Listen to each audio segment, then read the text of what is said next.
بینەرانی بەڕێزم کاتەوە هەموو کاتێکتان شاد و کامەران لە ستودیۆی کراوەی کوردستان 24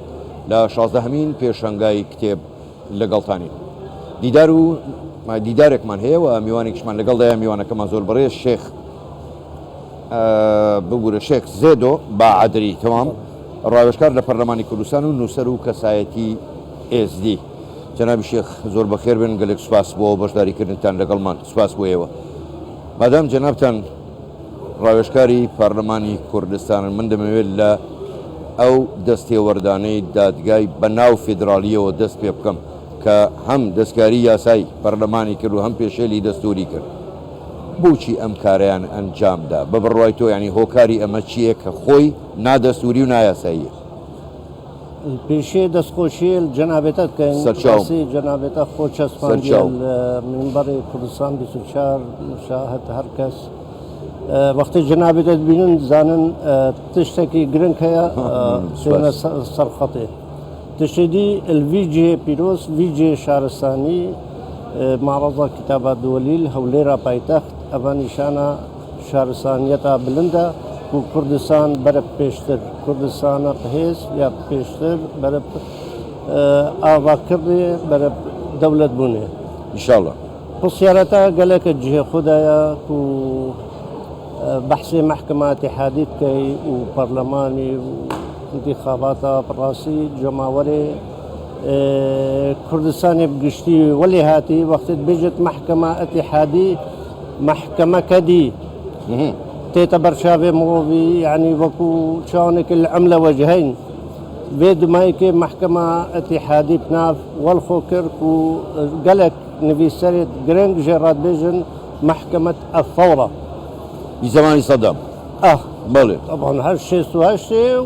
هاتا شوي محكمة الثورة بلنترين محكمة بو باشا وأحكامات فوري الدان نوكجي ولي هاتيا محكمة اتحادي هرشي تجدجي كردستاني بت بقشتي وبدجي بكاتا بت تايبتي اكسر وان فاليا حموات هيلت تسريا كردستاني برياري دجدت ولي هات كو تكميلا مرحلة انفالها باش بۆ نمونە مەجلس محافظێت ما ئێک ڕۆژێ ئێک بریارێ لێدان پەرلەمانی کوردستانی ئێک داخوازی وەخت هەموو هێلان هانە سەر پەرلەمان تەجمید کرد و بڕێکردنە مال دوێ وان بریارێت واندا و دیار بوو بووان ئەو تەمامکەرێت ئەنفالانە تەمامکەرێت ئەنفالانە ناهل شرعية الكردستان منت بل إرادة خلق كردستاني إرادة خلق كردستاني شانك جبهة كردستاني بوما برلمان كردستاني شكر الدج راوسيان وقوتن برلمان دنجي خلقية دنجي فقير وهجارة دنجي شفانا دنجي غافانا دنجي لوليا پێشمەرگەهانە دەنگێ زانکۆیت ئێت هەولێر و سلێمانیە و دهۆکەیە دەنگێ مامۆستایە دەنگێ نویسەرایە باش شێخ ڕێدۆ با من بێمەوە هەر تێمەوە سەر بڕیارەکانی دادگای فێدرالی بۆ خۆ دەزانی لە عێراق تەنها یەک نەتەوە ناژی چەندین نەتەوەی تایە عەرەبی تایە کوردی تایە تورکمانی تایە گەلێک پێکادەی تری تایە ئێزدی تایە کریسیانی تێدایە بەڵام پرسیار ئەمەیە بۆچی دادگای فێدرالی لە کاتێکدا بۆ پێکاتەکان لە پەرلەمانی عێراق کورسی داناوە لە هەڵبژاردننی پارێزگاکان بە هەمان شێوە بۆچی هاتووە پێکاتەکانی هەرێمی کوردستانی هەڵوەشاندوێتەوە پێدوانیە ئەنی لە بەغدا من ناڵێم هەمووی دەڵێم لە بەغدا جۆرێک لەو عەقڵێتە هەیە کە دەیانەوێت هێواش هێواش نەتەوە و پێکاتەکانیش بسڕنەوە بله وكما قلتي محكمة اتحادي نهجكي شوفيني الراديكالي إسلامي بكارتينت بو نمونا أم كردة إزدي الكردستاني والعراقي نيف مليون بترين تني ايك كرسي يختيم البرلمان بغداد دتما ايك كرسي يختيم بو إزديا چەندین جار شکایەت المحکمە اتحادیش کردە بەڵام بڕیارەکە وێرانە نادەت هەر وەسانێکی المەجلس محافظە مووسڵ ئەنجومەنێ مووسڵجی ئێک کورسیا ئێختیم بۆ مەتهێلن ئەوێژی دا دەنگێت ئێزدیا بەڵاوە بن دا شەر و گلی و گازندە سەر شێبن پڕاستی محکەمە ئەتیحادی vê دوماهiyê wextê hatî 11 kursiyê êt pêkhatê Mesîhî û birayê Tirkman birîn neadilane kir tiştekî neadilane navê wê reşî kefte et mêjûyê de wekû bi erebî dibêjin helal alêk ve heram alêna بۆچی کەسێکی بەرێ کوردستانی ڕەحم پێکاتیت کوردستانی نەبریە جەنابێ سەرۆکی و مام جەلال بەری هەر کەسی تەشریعدا گوتی هەر پێکاتیەکە کوردستان حتا پەیڤە ئەقەلیە بکار نەینان وەک احترام و قدرەت تەقدیر بۆ پێک هاتنە چێت دینی چێت قەومی بەربەیەکێ ئەوان ڕووی خۆ جیهانێ سپی نەکرد بەلکو بەروباژی ئەسپێت حسێن مناظمە حقوق الئینسان یا ئەڵمانی یا ئەوروپی gelek jêdîn dam û dezgahê nêv dewletî nerazî bûn ser vê biryara wan hêvîdarim li xwe vegerin çunku paragrafek distûrî dava hey dibêjit mehkeme etihadî wextê hindek biryara bidet bite cê nerazî bûna şeعبî ya xelkê vê li xwe vegerit gelek biryarê dî mehkeme etihadî derê xizbûn dijî gelê Iraqê بۆ نمونە وەزعێ برایەت مەسیحی وەلێ کردن و ئەڤێت مایژی بەرەب دەرڤە بشن بۆ هیجراوان یا بەردەوام شوونە بێن عواملێت هیجرێ دەرزکەن کێمکەن خەلک بشە دەرڤە ئەوان جەنابێ ساکۆی بەغدایەکردنە دەر ئیلقال قەبڵ سەر ئینانە دەر گوندێت ما ئێت ئێزدیا خاصنێت شنگالێ هەتانەوە